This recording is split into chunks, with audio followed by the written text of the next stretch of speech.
Ingat, kata muslim itu adalah sifat yang memberikan identitas, bukan hanya untuk dikenal, tapi menunjukkan keunggulan dan keistimewaan Anda dalam dunia yang sedang Anda geluti. Contoh gini, ini kaidah ya. Seorang itu kan dianggap istimewa kalau ada sifatnya. Contoh, Coach Ridwan jujur. Dikenalnya beliau itu dengan sifat jujurnya. Jadi kalau nggak dikenal unggul dengan sifat jujurnya, banyak Ridwan yang lain. Saya mau katakan, Mas Aldi sabar. Sabar itu kan sifat. Ya, sabar itu sifat. Kapan Pak Presiden Aldi ini bisa dikenal dan unggul serta punya keistimewaan? Ketika kata sabarnya melekat pada namanya, yang dengan itu menjadi bagian keistimewaannya. Muslim itu nama bagi orang yang memiliki sifat. Dilekatkanlah sifat itu pada kata pengusaha. Ini yang membedakan pengusaha yang muslim dengan yang belum muslim. Pertanyaan saya, apa artinya muslim? Cepat. Selamat. Oke, satu. Berserah diri. Oke, muslim satu. Saya coba agak jauh kalau saya tuliskan, saya dari sini saja. Muslim berakar dari akar kata Islam. Saya beri rumus cepat. Kalau ada depannya mu, ujungnya i, rumusnya MUI. MUI itu pasti orang. Contoh, iman, keyakinan yang kuat tanpa ragu. Orang yang kuat tanpa ragu namanya apa? Mukmin. Tinggal rubah mu'i.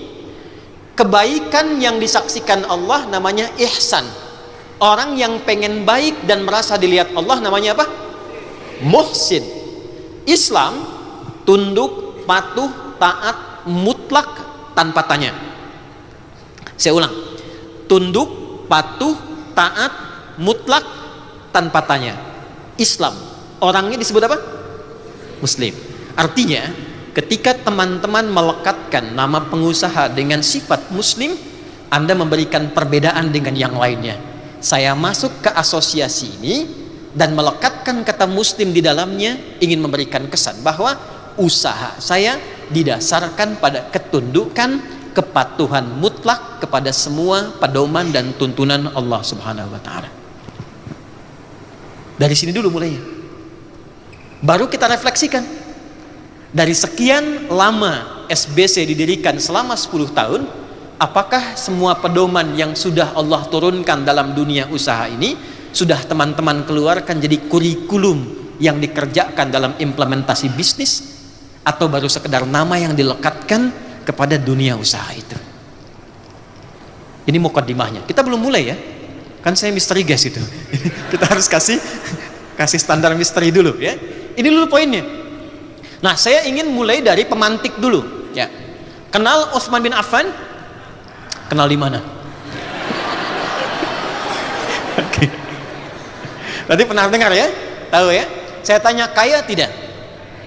Oke, ternyata tidak kaya. Salah. Beliau itu tercatat dalam sejarah tidak pernah kaya. Beliau tercatat dalam sejarah pribadi yang kebangetan kayanya. Karena ternyata level kaya itu ada 3. 1, kaya, ini standar. 2, kaya banget, kayak Elon Musk, Jeff Bezos. 3, kebangetan kayanya. Ada orang sudah lewat 15 abad, 1500 tahun, masih punya aset berupa hotel. Dari situ ada penghasilan yang disimpan di salah satu bank di Saudi, tiba-tiba masih bisa diwakafkan setelah orangnya meninggal 15 abad. Keterlaluan nggak? Kebangetan nggak? Bukan orangnya, kebangetan kayanya. Pertanyaannya, kapan kekayaan yang bersifat abadi itu walaupun di dunia bisa diraih? Pertanyaan saya, apakah sebelum menjadi muslim atau setelah menjadi muslim? Tahu dari mana? Pernah nggak riset Utsman sebelum masuk Islam berapa kayanya, setelah masuk Islam berapa kayanya? Oke, satu. Abdurrahman bin Auf, pernah dengar? Oke, teman-teman, saya cepat saja karena waktu terbatas. Kami pernah diminta untuk membuat sebuah riset yang dipertanggungjawabkan dalam satu naskah akademik, diuji 15 profesor untuk mengintegrasikan kekuatan spiritual, intelektual, dan fisikal yang jadi konsep value dalam kehidupan. Yang saya riset itu perjalanan sahabat mengikuti kurikulum Nabi. Lalu kita fokuskan ke dunia usaha, dan ternyata Allahu Akbar, Abdurrahman bin Auf ini setelah masuk Islam, sepeninggal Nabi, kita lihat valuasi hartanya ketika dikonvert kekinian itu bisa menghasilkan sebesar 72.000 triliun. 72.000 triliun. Siapa beliau sebelum masuk Islam? Pengusaha. Apakah kaya? Iya. Punya keluarga? Iya. Cuma yang ingin saya sampaikan, saya bangun cerita dulu ya. Ya, bangun cerita dulu. Abdurrahman bin Auf masuk Islam diajak oleh Utsman bin Affan, satu rombongan dengan Arqam bin Abi Arqam. Usia Arqam itu masih 17 tahun, anak muda. Jadi tidak menghalangi anak muda untuk berkarya. Entrepreneur itu dalam Islam gak ada batas. Anda punya bakat, punya keinginan, salurkan. Di sini kemudian punya kurikulum dan pedomannya. Masuk Islam, ketika masuk Islam dan dalam suasana viral berhijrah ke Yathrib yang kelak jadi Madinah, dirampaslah hartanya oleh orang-orang Quraisy. Saya cepat. Mereka berpikir begini, biarkan Abdurrahman berangkat ke Yathrib, jarak Mekah ke Yathrib kurang lebih 400 kilo, tidak ada kendaraan seperti kekinian, dia harus jalan kaki, medannya demikian sulit. Mereka menyimpulkan tidak usah diintimidasi, tidak usah dieksekusi, nanti mati sendiri di pertengahan jalan. Maka diambil hartanya. Kata orang-orang itu, kamu pilih, kami kembalikan harta dan kami berikan tempat terhormat jadi salah seorang pemimpin di suku ini, atau Anda silahkan berangkat ke Madinah, ke Yathrib, tapi kami rampas hartanya, kami bawa, dan Anda boleh berangkat dengan pakaian yang melekat di badan saja. Oke, satu ya. Nanti Coach Ridwan, satu saat kalau ada waktu, kita bisa sama-sama misalnya umrah, nanti saya tunjukkan di mana kejadiannya. Rumahnya di mana, napak tilasnya di mana, hasilnya di mana, seperti apa. Keunggulan di Islam tuh gini, konseptualnya ada dijamin oleh Quran ayat, penjelasannya di hadis, orangnya ada, bisa dilacak sejarah, tempatnya masih ada, napak tilasnya bisa diikuti. Itu keunggulannya. Apa yang terjadi? Saya tanya teman-teman yang laki-laki, kalau Anda ditawari, Anda tinggal di Jogja, diberikan kekuasaan, harta ditambah, atau Anda hijrah, maaf ya, misal ke Jember, silahkan jalan kaki, modal Anda semua diambil, silahkan usaha ke sana dengan baju yang melekat di badan saja. Saya tanya, Anda pilih tinggal di Jogja atau berangkat ke Jember? Jogja. Oke? Abdurrahman bin Auf, beliau memilih berangkat ke Yathrib. Nanti kita lihat rahasianya apa. Ya, saya tahan dulu. Ditanya balik ke istrinya, keluarganya.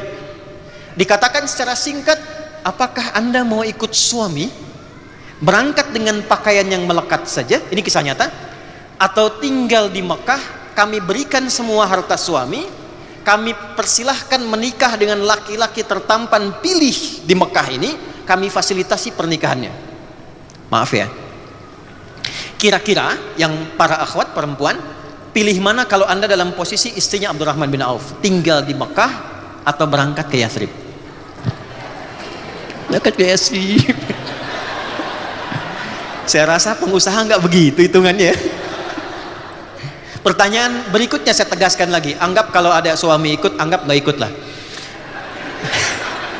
Pertanyaan saya, tinggal di Mekah atau membersamai suami ke Yathrib? Oke, terima kasih. Ternyata istrinya Abdurrahman bin Auf pada masa itu memutuskan tinggal di Mekah. Sebentar, jangan terlalu dramatis dulu. Tahan dulu. Poin saya bukan itu. Poin saya teman-teman, simpan dulu yang itu. Abdurrahman bin Auf berangkat kemudian ke Madinah. Belum ada Madinah nih. Nanti kita belajar teori bisnis di situ. Masih Yasrib. Ada yang tahu Yasrib itu apa? Bukan kota. Yasrib itu asalnya suasana daerah. Maaf, ekonominya kacau karena dimonopoli oleh Yahudi. Pasarnya kacau, sampai ulama komentar begini, ahli sejarah. Kalau Anda pengen lihat pasar paling rusak di muka bumi setelah ada yang di Kufah di Irak, maka itulah Yasrib. Kriminalitasnya tinggi, pertikaian Aus dan Khazraj kurang lebih hampir mendekati 600 tahun tidak pernah tuntas.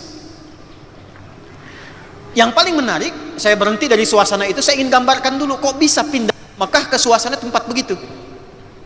Tapi ternyata didikan Nabi itu sampai duluan ke sebagian kaum di Yasrib, sehingga merubah mereka, Islam merubah mereka dari pribadi yang tadinya individual, yang senang berbisnis sendiri, tiba-tiba punya sifat menolong orang sesuai dengan kadar kebutuhannya. Contoh, Anda datang haus, itu diterima oleh orang yang bawa minuman. Anda datang lapar, disambut oleh orang yang bawa makanan. Jika ada orang menolong dengan sifat itu, maka orangnya disebut dengan Nasir. Siapa? Ada Pak Nasir di sini? Oke. Jamaknya, pluralnya itu disebut dengan Ansor namanya. Apa namanya? Kenapa disebut Ansor? Karena sifat pertamanya itu terdorong, termotivasi untuk membantu sesuai dengan kadar kebutuhannya. Dan dahsyatnya, Abdurrahman bin Auf ketika sampai di Ansor telah viral kisahnya sehingga dijemput oleh orang paling kaya di Ansor. Kesimpulannya sederhana, ini ada orang pernah kaya tiba-tiba jatuh fakir.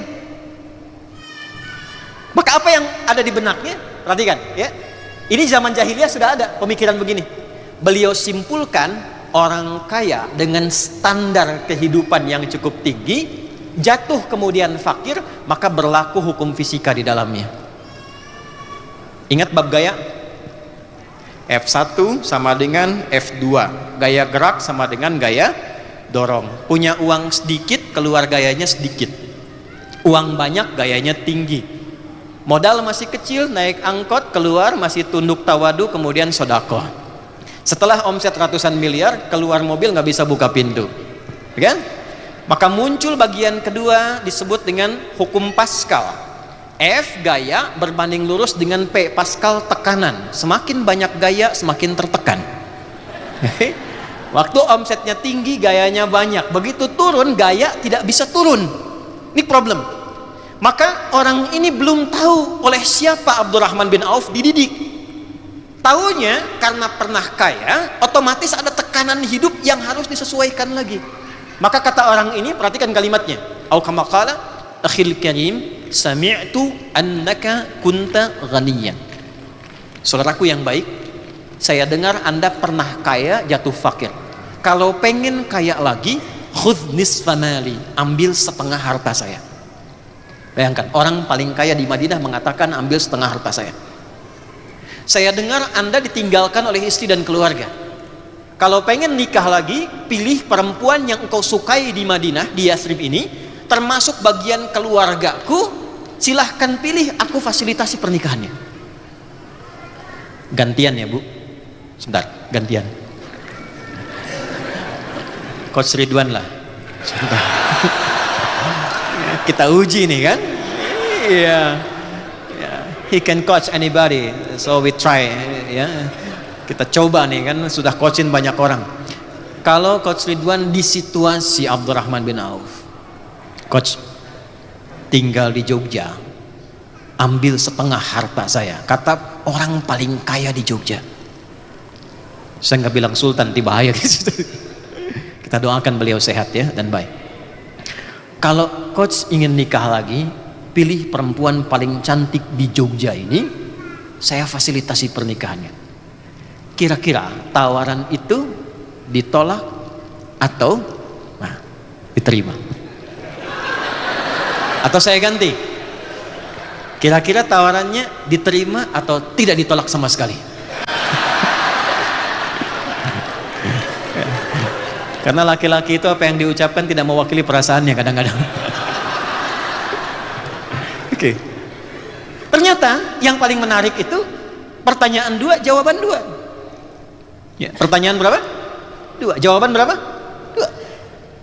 Anda ingin kaya lagi, ambil setengah harta saya. Anda ditinggal keluarga, pilih yang terbaik di sini.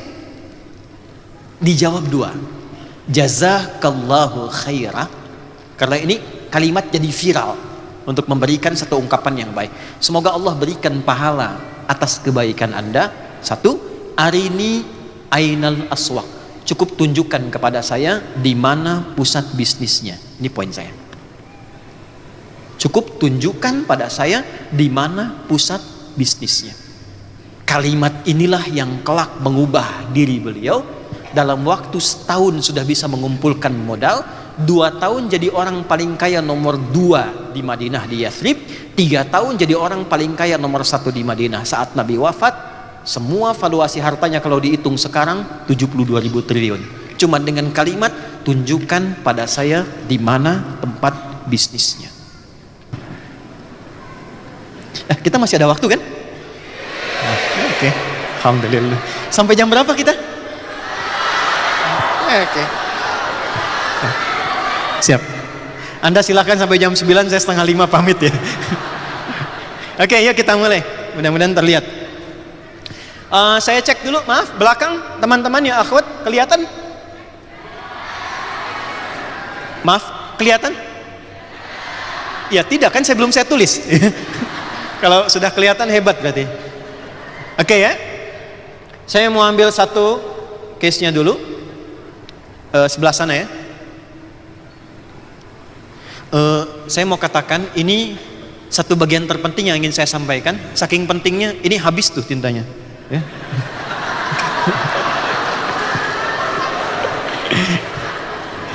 Oke, berikan aplaus dulu ya. 1, prinsip bisnis dalam Islam. Bisnis Islami.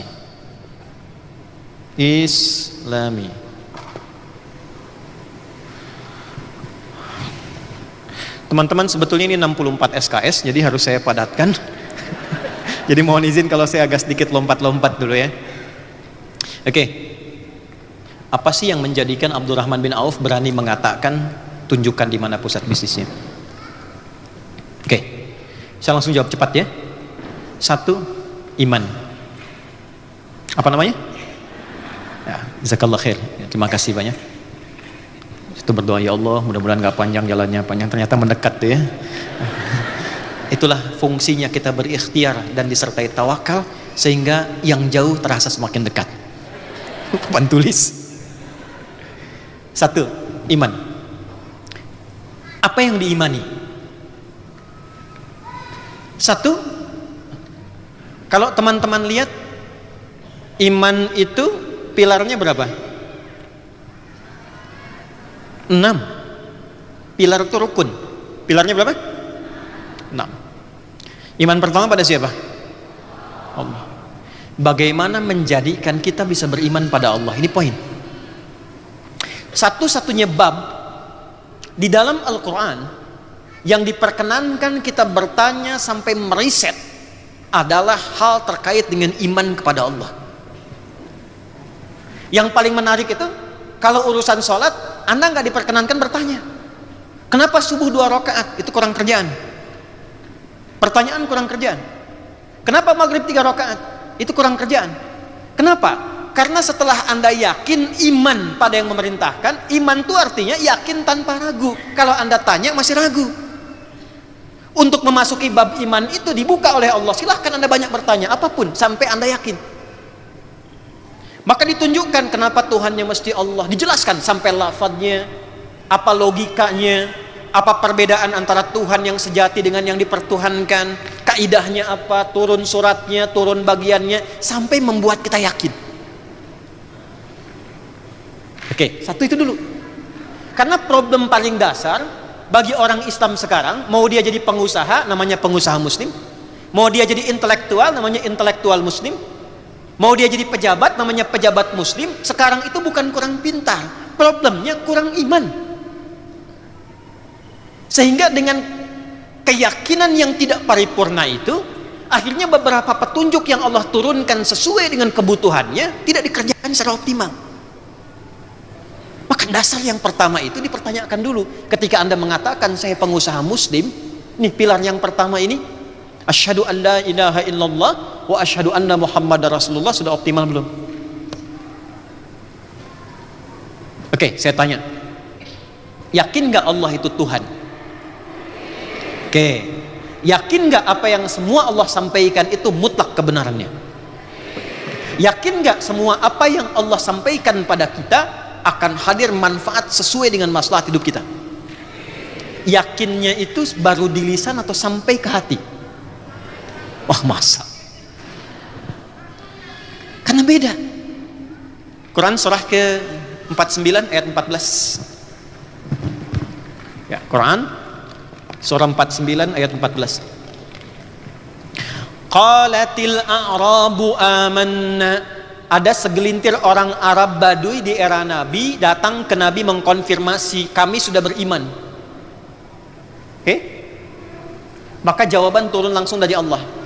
Qul, sampaikan Muhammad sallallahu alaihi wasallam. Perhatikan kalimatnya. Sampaikan pada orang yang sudah mengklaim dengan lisannya itu, lam tu'minu, kalian belum menjadi mukmin yang sejati. Walakin qulu aslamna, tapi sampaikan pada mereka kalian baru menjadi seorang muslim, baru berislam. Walamma yadkhulul imanu fi qulubikum, sedangkan iman yang kalian klaim dengan lisan itu belum sampai kepada hati. Jadi oleh Quran dibedakan, ada orang yang mengklaim beriman dengan lisannya, ada orang yang implementasi iman itu sudah sampai ke dalam hatinya. Gampangnya begini, bahasa hati dengan bahasa lisan beda tidak? Dalam mana lisan dengan hati? Pasti hati. Semua pekerjaan hati itu pasti dibuktikan oleh semua bagian anggota tubuh kita. Contoh, cinta itu bahasa lisan atau hati? Hati. Jadi jangan percaya kalau ada orang mengatakan begini, aku mencintaimu dengan lisannya, jangan percaya. Katakan kepadanya, buktikan cintamu dengan menuliskan nama kita di buku pernikahan kita berdua. BPKB kan, buku pernikahan kita berdua, ya kan? Kenapa? Karena pembuktian cinta itu karena bahasa hati, dia akan keluar lewat sikap. Gimana buktinya ayah mencintai anak, ibu cinta pada anak, kata-kata yang lembut, perhatian, kasih sayang, itu perilaku. Kalau baru di lisan, dia belum bisa terpancar kepada bentuk perilaku karena baru lisan. Makanya ketika seseorang masuk ke dalam jiwanya, semua terkuasai. Sentuhlah ia di hatimu, maka ia akan jadi milikmu untuk ya. Kenapa di hatimu? Sentuh hatinya, maka lisan akan ikut, tangan akan ikut, sampai ke kaki ikut. Inilah yang menjadikan di dalam Al-Quran, silahkan cek kalau ngaji itu, tuntaskan 30 juz, 114 surah, 6236 ayat, 52.000 kosakata, Al-Fatihah sampai An-Nas. Silahkan Anda riset, semua ujung kepala kita sampai ujung kaki itu fungsinya dibuka dengan iman terlebih dahulu. Apa fungsinya mata? Itu bagi yang belum beriman. Tapi tidak ada bedanya antara fungsi mata pada manusia dengan fungsi mata pada ayam. Kalau sekedar melihat, bagi orang yang sudah mengatakan saya muslim, saya beriman, maka turun ayat cahaya. Quran surah ke-24 surat cahaya, ayat 30 untuk laki-laki, ayat 31 untuk perempuan. Qul lil mu'minina yaghuddu min absarihim. Muhammad viralkan kepada semua orang yang mengaku telah memiliki iman, maka imannya akan membimbing matanya untuk melihat mana yang harus dilihat. Wa kullil mu'minati yaghdudna min absarihinna, dan viralkan pada semua perempuan yang merasa punya iman, imannya akan menjadi cahaya membimbing matanya apa yang harus dilihat.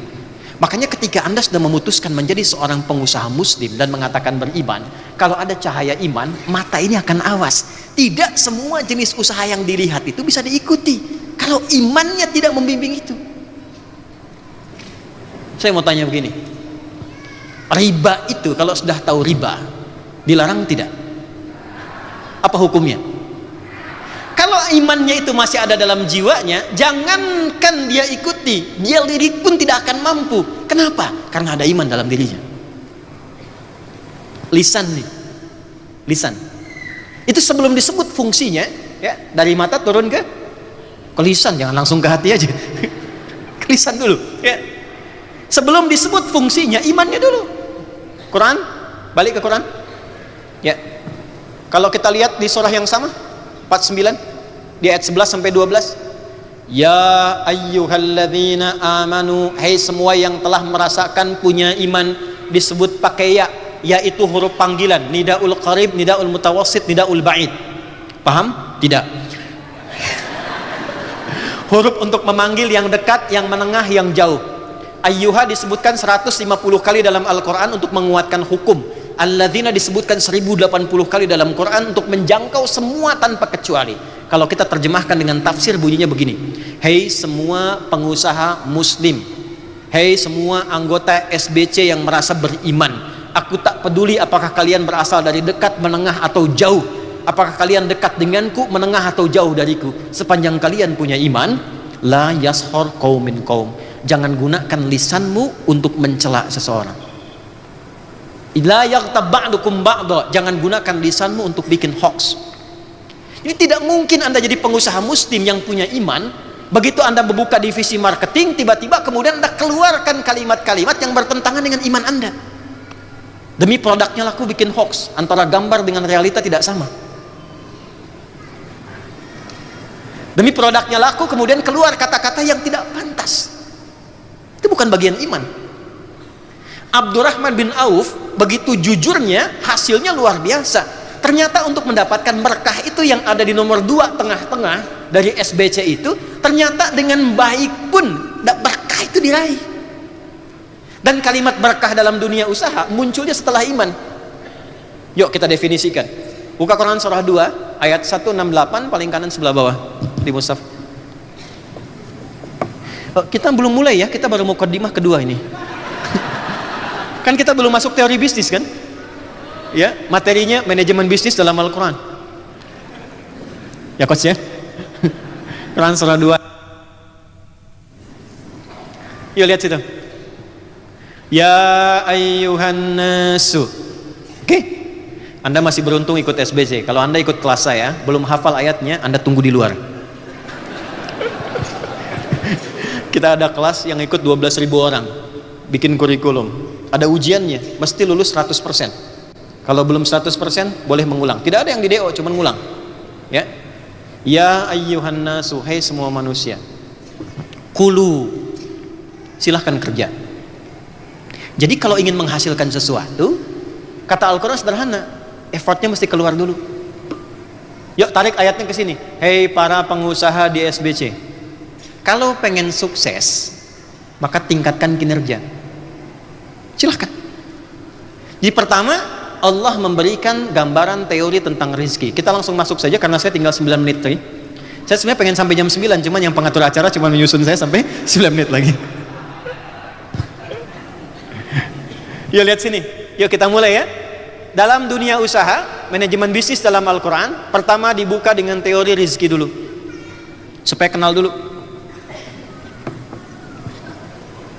Oke, Anda usaha sampai ikut SBC untuk mencari apa? Saya ulang, untuk mencari apa? Hei, 10 tahun belum jelas nih, mau cari apa? Cari apa? Rizki kan? Harta itu bagian dari rizki. Rizki itu bisa harta, bisa keturunan, bisa ketenangan. Yang paling mahal itu ketenangan. Karena itu ketika dibawa ke rumah, itu sakinah mendahului mawaddah.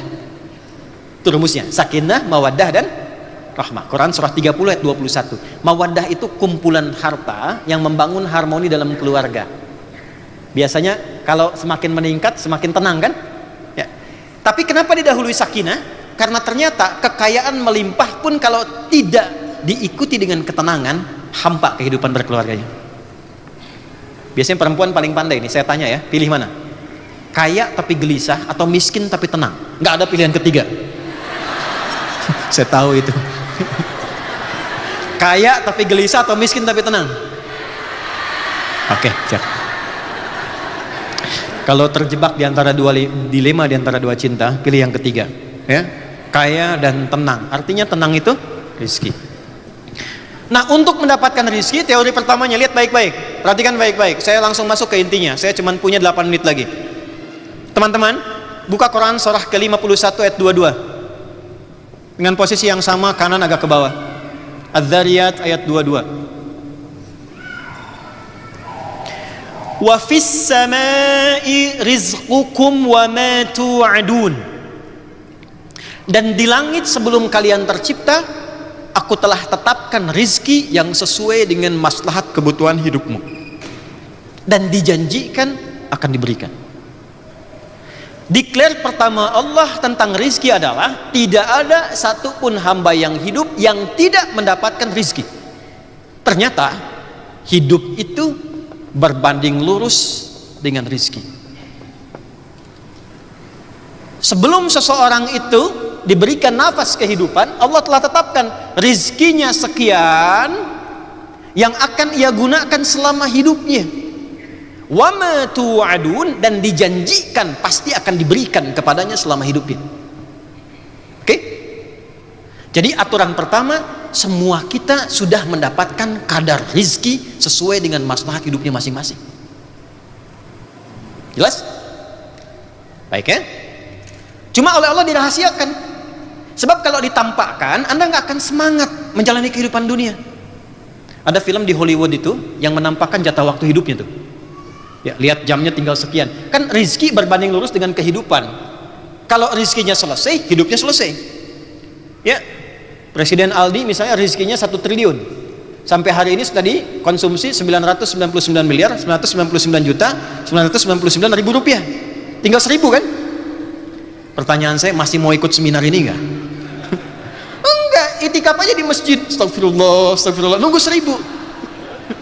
Begitu capek, pingsan, bangun dikasih minuman sesedot, cek 1000, meninggal. Nah, dibuat gaib itu hadis, ambilnya 42 hadis Al-Arba'in, nomor hadis yang keempat dari Abdurrahman bin Auf. Dibuat misteri, jadi bukan guess saja yang misteri. Rizki dibikin misteri oleh Allah itu supaya kita semangat. Terus kumpulkan dalam rangka apa?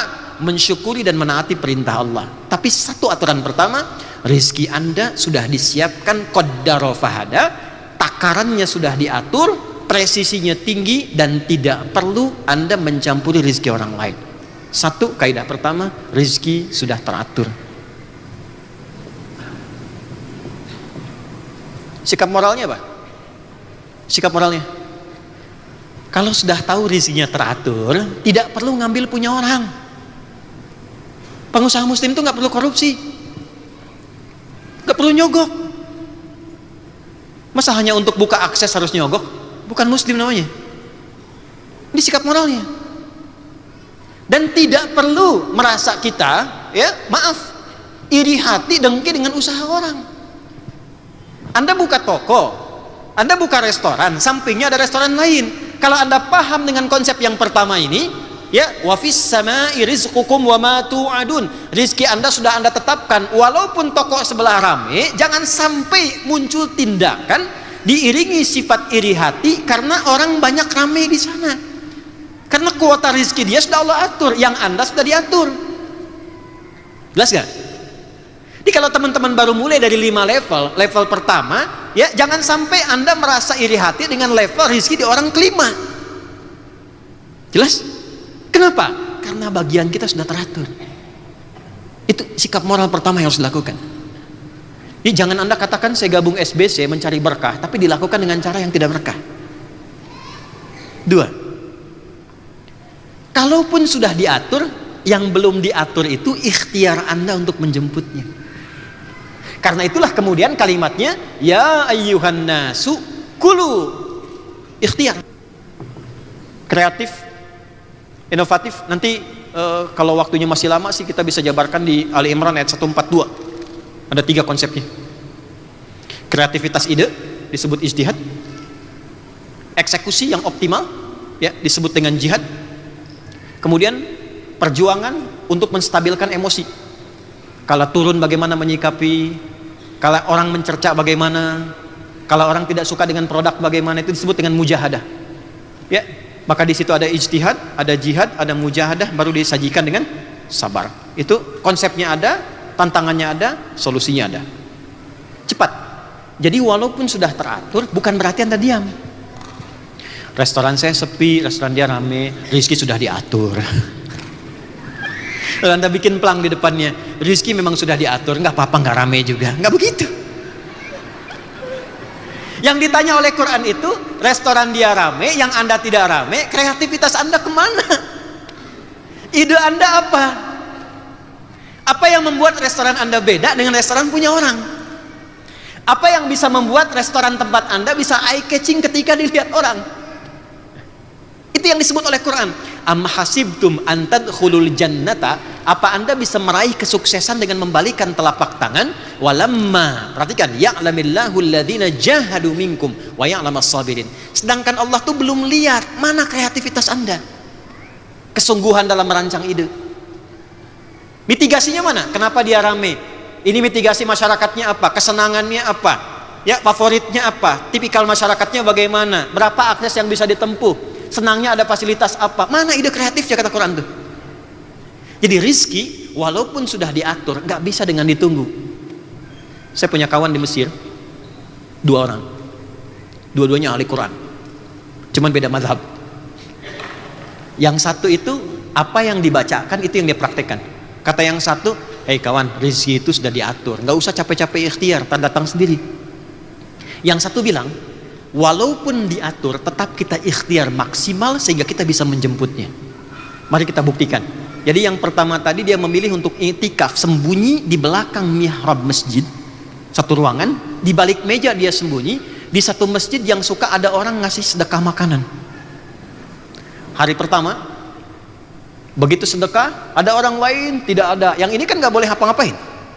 Dia diem aja, kata pengurus di sana nggak ada orang lain, dia pergi lagi. Hari kedua dia nggak dapat, tahan lapar. Hari ketiga begitu datang sudah nggak kuat. Maka ketika bertanya, hal min akhir, ada orang lain, kata yang ini kasih kode gitu, di bawah meja. Begitu tahu ada orang dilihat lapar luar biasa, maka diberikanlah 2 kotak nasi. Saat diberikan itulah teman yang tadi janjian 3 hari pertama datang lagi mengatakan, kan saya sudah bilang di awal, rezeki itu mesti dicari walaupun dengan tuh. Ya kan, misal Anda kasih tausiah motivasi haus misalnya, kan nggak bisa Anda tunggu, ya kan, bisa jadi gitu. Contoh, maaf kos. Oke, jadi yang dituntut oleh Allah itu mana ide kreatifnya, mana semangatnya, dan jangan simpulkan ada yang nggak bisa kita raih, itu salah. Allah sudah mendesain bagian tubuh kita kalau kita ngaji Quran dengan tuntas, untuk bisa mendapatkan apapun yang bisa kita raih. Bahkan Allah kasih perumpamaan yang sangat indah. Tahu nyamuk? Oke. Tahu cicak? Baik. Cicak itu aktivitasnya bagaimana? Merayapnya di mana? Makanannya apa? Anda bisa kebayang nggak? Cicak merayap di dinding, tidak bisa terbang, makanannya bisa terbang. Beruntungnya cicak, nyamuk tidak diberikan akal. Anda bisa bayangkan kalau nyamuknya punya akal, jadi mainan cicak-cicak. Tapi orang tua kita mengajarkan dengan sangat bijak, gak pakai dalil, cuman pakai lirik yang singkat. Cicak-cicak diam-diam datang seekor. Perhatikan, Allah hanya perintahkan pada cicak, merayaplah engkau walaupun dengan diam-diam. Begitu dia merayap walaupun dengan diam-diam, datang seekor nyamuk. Perhatikan, bukan cicak yang mendatangi nyamuk, tapi nyamuk yang mendatangi cicak. Siapa yang perintahkan nyamuk datang kepada cicak? Kapan nyamuk bisa datang? Ketika cicak merayap. Kalau cicaknya nggak mau merayap, nggak akan datang tuh nyamuk. Datang seekor nyamuk, kemudian silakan. Oke. Ya. Dan filosofi kedua, time's up. So I can continue or stop here? So continue.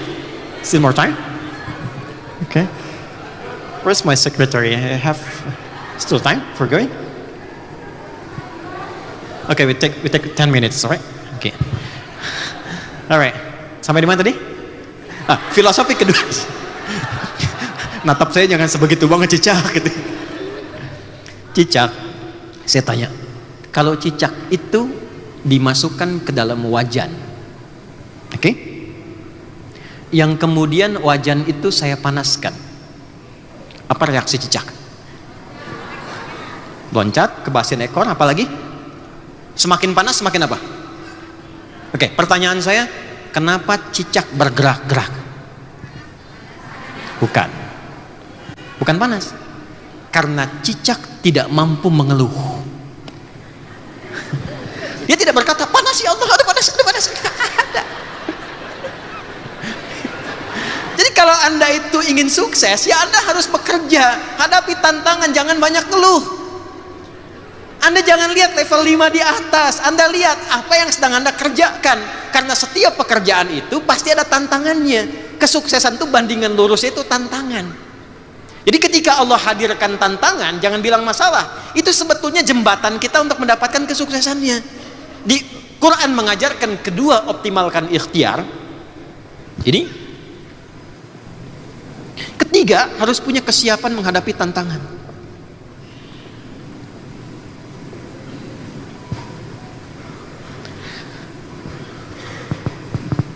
Nah, bagi orang beriman itu selesai.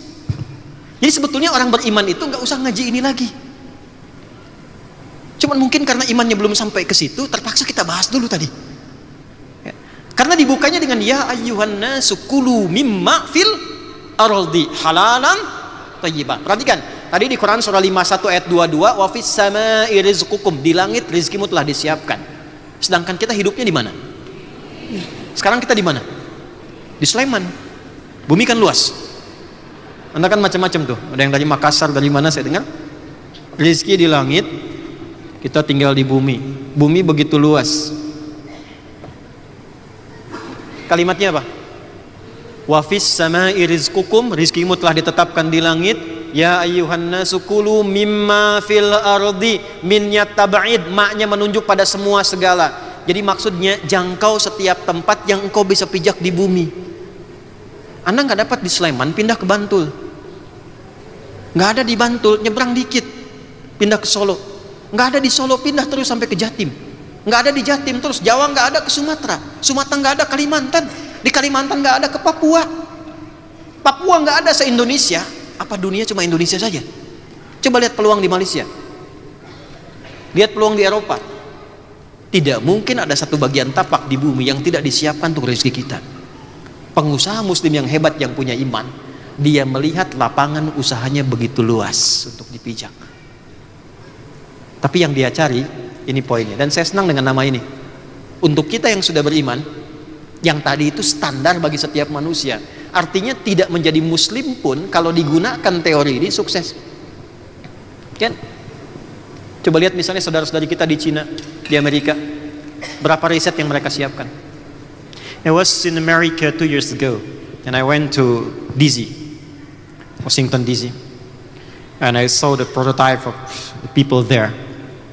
I like the system and ecosystem for being the government, for being the social ecosystem.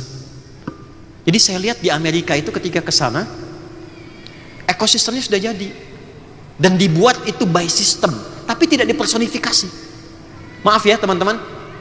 Riset yang dihasilkan di sana, coba bandingkan dengan China, bandingkan dengan Rusia, bandingkan dengan kita, bandingkan dengan Jepang.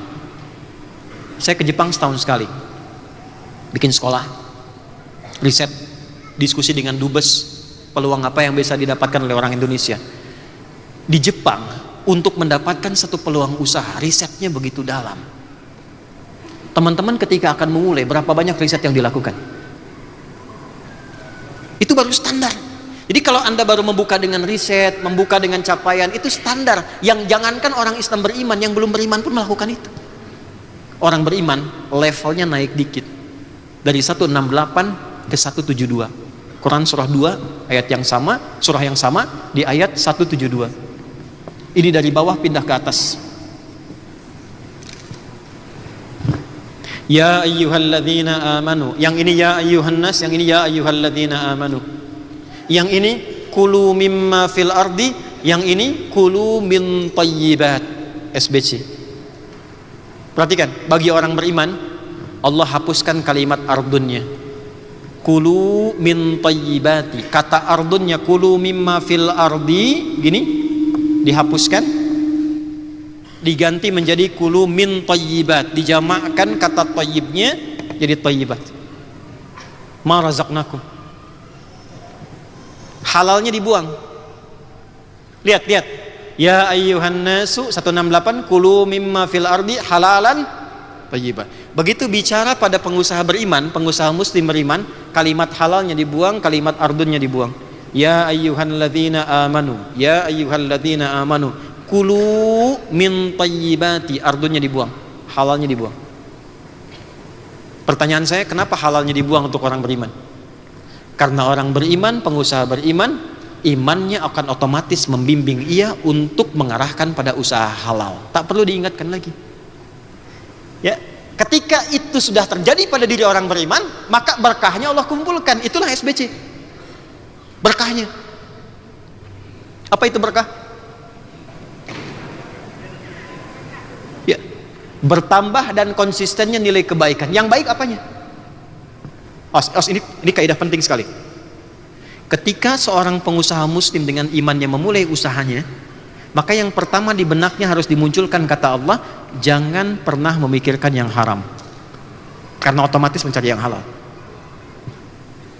Jadi kalau Anda masih berdiskusi tentang yang haram, maaf ya, itu sudah menurunkan standar. Ya, jadi orang beriman itu sudah nggak berpikir tentang riba, sudah nggak berpikir tentang korupsi, tipu menipu dengan berbagai intriknya, sudah selesai. Karena yang difikirkan oleh imannya yang halal saja, yang tidak ada masalah dalam petunjuk yang Allah berikan. Apa tuh poinnya? Kurikulumnya turunkan, ayatnya jelas kok.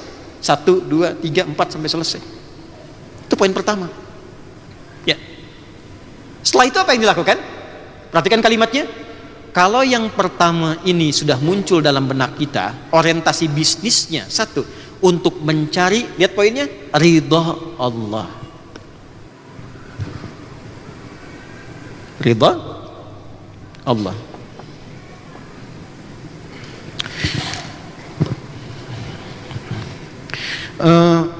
Saya mau kasih ilustrasi begini. Di sini kan yang paling punya banyak akses kalau nggak presiden, Coach Ridwan kan? Saya mau tanya gini, kalau saya dekat dengan Coach Ridwan, kira-kira akses saya mudah nggak? Mudah kan? Ya. Kalau beliau nyaman dengan saya, senang dengan saya, aktivitasnya rasa mudah atau susah? Aksesnya lebih gampang atau sulit? Lebih gampang kan? Nah, senang, puas, nyaman, tentram, itu bahasa Arabnya ridho namanya. Ya, bentuk superlatifnya ridwan. Nah, ini. Wa ridwanu minallahi akbar.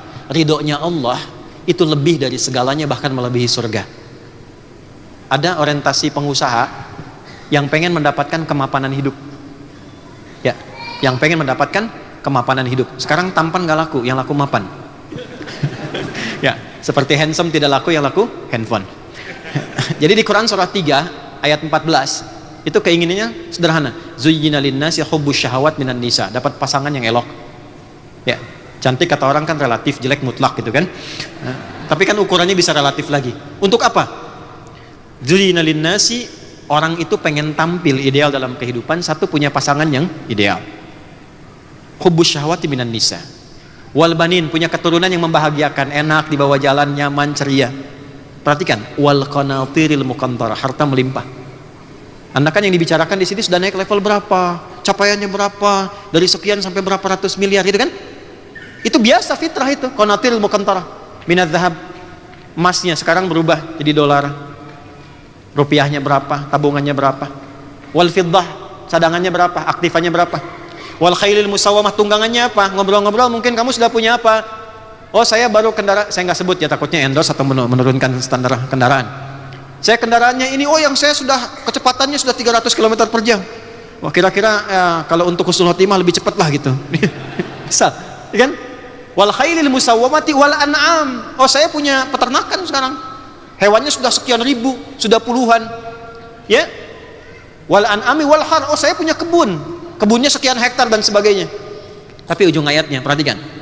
Ternyata kul hal unabbiukum bi khairin min dzalikum. Tahukah Anda, kata Allah, saya tawarkan yang lebih dari itu. Jadi kalau di SBC ini, mohon maaf, saya sengaja ke depan supaya saya nggak lihat waktu. Berikan plus untuk kita semua.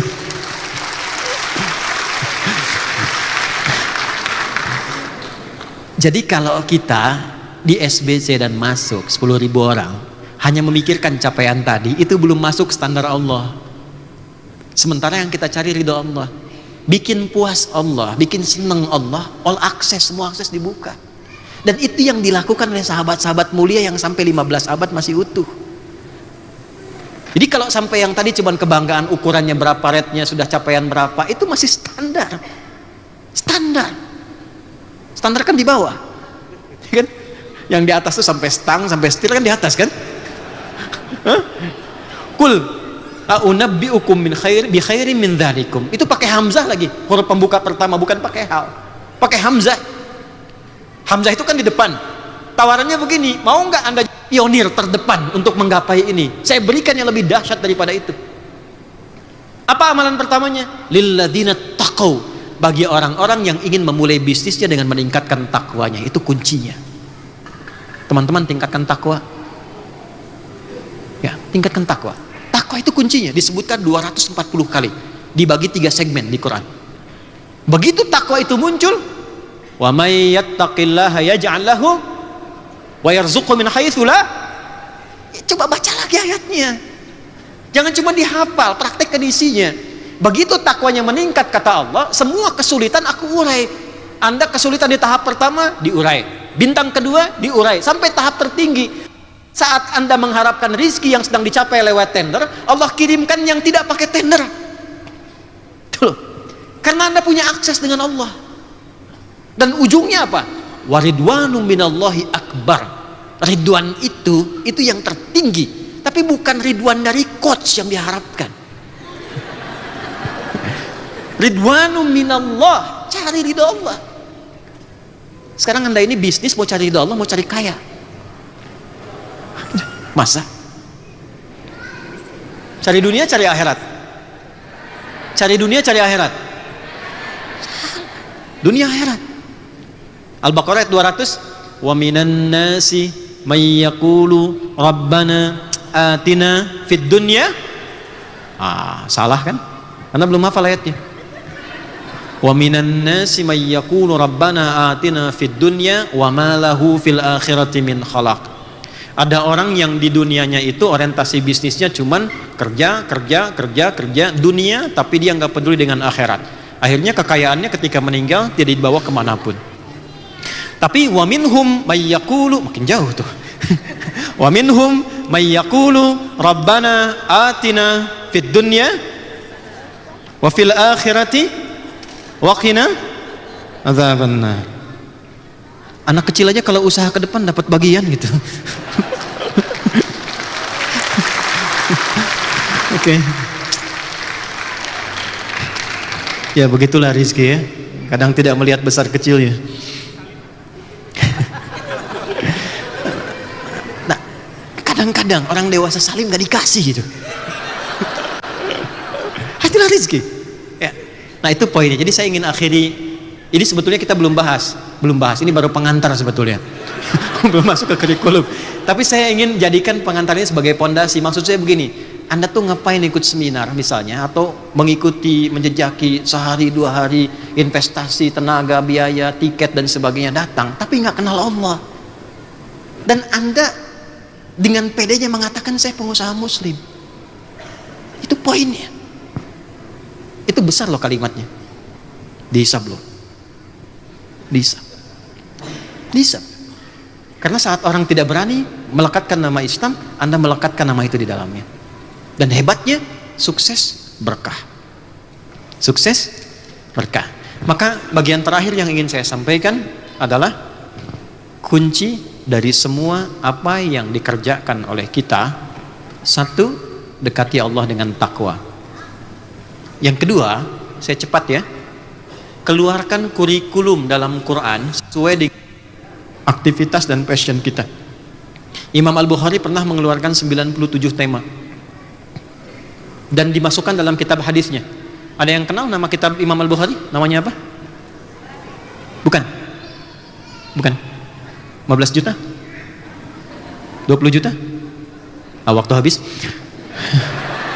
Nama kitabnya Al-Jami' As-Sahihul Musnad Al-Mukhtasar min Umuri Rasulillahi sallallahu alaihi wasallam wa sunanihi wa ayyamihi. Ya, coba ulangi. Oke, supaya nggak kepanjangan disingkat Sahih Al-Bukhari. Tapi kitab hadis itu ada 4. Kenapa dinamakan Al-Jami'? Al-Jami' itu maksudnya tematik yang komprehensif. Kata Imam Al-Bukhari, kitab saya isinya tematik. Saya keluarkan tema-tema dalam Al-Quran yang dijelaskan oleh Nabi. Saya persingkat penjelasannya, isinya saya sambungkan ke Nabi dan berisi kegiatan harian Nabi dan dengan sunnah-sunnahnya. Dikeluarkanlah 97 tema. Dari tema pertama sampai tema yang terakhir. Di antara 97 tema itu ada tema yang terkait dengan bisnis. Itulah kurikulum yang diajarkan Nabi, dipraktekkan oleh Uthman, dipraktekkan oleh Abdurrahman bin Auf, dipraktekkan oleh Tolha, dipraktekkan oleh Abu Darda dan sahabat-sahabat sampai orang-orang sukses di masa depan sesuai dengan kurikulum itu. Tugas Anda adalah keluarkanlah kurikulum itu yang diberi judul dengan Kitabul Buyu', tema tentang bisnis. Ya, jadi silahkan cari ustadz lain. Anda belajar, kumpulkan kurikulumnya, siapkan langkahnya. Yang taktis, saya sekarang secara spiritual saya ajarkan doanya. Jadi mohon kepada Allah dengan doa ini supaya bisa menguatkan tekad kita untuk melangkah dengan baik. Ya, saya ajarkan dan saya jarang ajarkan ini. Singkat padat saya pilih yang paling singkat. Ikuti. Bismillahirrahmanirrahim. Allahumma paksain. Rekam, paksain. Tolong paksa diri Anda dekat dengan Allah. Paksa diri Anda tingkatkan takwa. Paksa diri Anda semangat. Paksa diri Anda menggapai ridhonya. Dan sekali lagi, Allahumma paksain. Terima kasih untuk pertemuan sore hari ini. Untuk seluruhnya, semoga Allah berkahi, semoga semuanya lancar. Saya mohon maaf, saya harus ada ke sesi berikutnya. Mudah-mudahan Allah sekali lagi memberikan kepada kita kebaikan-kebaikan. Sekarang saya mau doa yang serius, kita bimbing doanya. Yang tadi itu motivasi aja ya. Silahkan rekam. Itu nggak ada dalam Quran, nggak ada di hadis apalagi. Karena percuma saya terangkan 2 jam kalau Anda nggak paksa diri Anda berubah, nggak akan dapat. Jadi yang paling gampang Allahumma. Oke, yuk kita berdoa dulu. Bismillahirrahmanirrahim. Alhamdulillahirabbil alamin, hamdan syakirin, hamdan na'imin, hamdan yuwafi ni'amahu wa yukafi mazidah. Ya Rabbana lakal hamdu wa lakal syukru kama yanbaghi li jalali wajhikal karim wa li 'azimi sultani. Allahumma salli wa sallim wa barik ala habibikal karim rasulikal mustafa al-amin sayyidina Muhammadin wa ala alihi wa sahbihi ajma'in. Allahumma inna nas'aluka ya khairan nasirin ya al-fattah ya ar-razzaq alladhi ala kulli syai'in qadir. La tada' lana fi maqamina hadha fi kulli maqamin dhanban illa ghafartah. Ya Allah, jika ada pendosa hadir di ruangan ini atau sekitarannya, berkumpul di acara ini, jangan biarkan yang meninggalkan momen ini kecuali Engkau telah gugurkan seluruh dosa-dosanya. Wala hamman illa farajtah. Jika ada di antara kami yang sedang merasakan gundah dan gelisah, maka jangan biarkan yang meninggalkan tempat ini kecuali Engkau telah tenangkan keadaan hatinya. Wala asiran illa yasartah. Ya Allah, Engkau yang maha mengetahui kedalaman hati kami. Jika ada yang datang ke tempat ini membawa kesulitan dalam usahanya, maka ringankan dan hilangkan seluruh kesulitannya. Allahumma arzuqna ya Allah rizqan halalan thayyibah waj'al baqiyata hayatina hayatan thayyibah. Ya Allah, limpahkan kepada kami dari usaha kami yang baik rizki-rizki terbaik yang Engkau ridai, dan jadikan sisa hidup kami lebih baik dari sebelum yang pernah kami lalui. Allahumma waj'al akhir hayatina husnal khatimah. Dan mohon ya Allah, jikapun kami mesti mengakhiri kehidupan kami di dunia ini, mohon berikan akhir kehidupan kami yang baik dalam keadaan husnul khatimah. Allahumma alif baina qulubina ij'al jam'ana hadza jam'an marhuma wa tafarraqana min ba'di tafarruqan ma'suma. Ya Allah, satukan hati kami dalam kebaikan dengan nama SBC ini. Ya Allah, kumpulkan kami dalam cinta dan kebaikan untuk menaati-Mu, dan bila pun kami pasti berpisah, jadikan perpisahan kami mengeratkan silaturahim kami untuk menaati-Mu. Rabbana atina fid dunya hasanah wa fil akhirati hasanah wa qina adzabannar. Wa sallallahu ala sayyidina Muhammad wa ala alihi wa sahbihi ajma'in. Wa akhiru da'wana subhanakallahumma wa bihamdika nashhadu an la ilaha illa anta nastaghfiruka wa natubu ilaik. Walhamdulillahi rabbil alamin. Syukran ala husni ihtimamikum. Thank you for your attention. It's appreciated and honor for me to be here. See you next time insyaAllah. Assalamualaikum warahmatullahi wabarakatuh. Waalaikumsalam warahmatullahi wabarakatuh.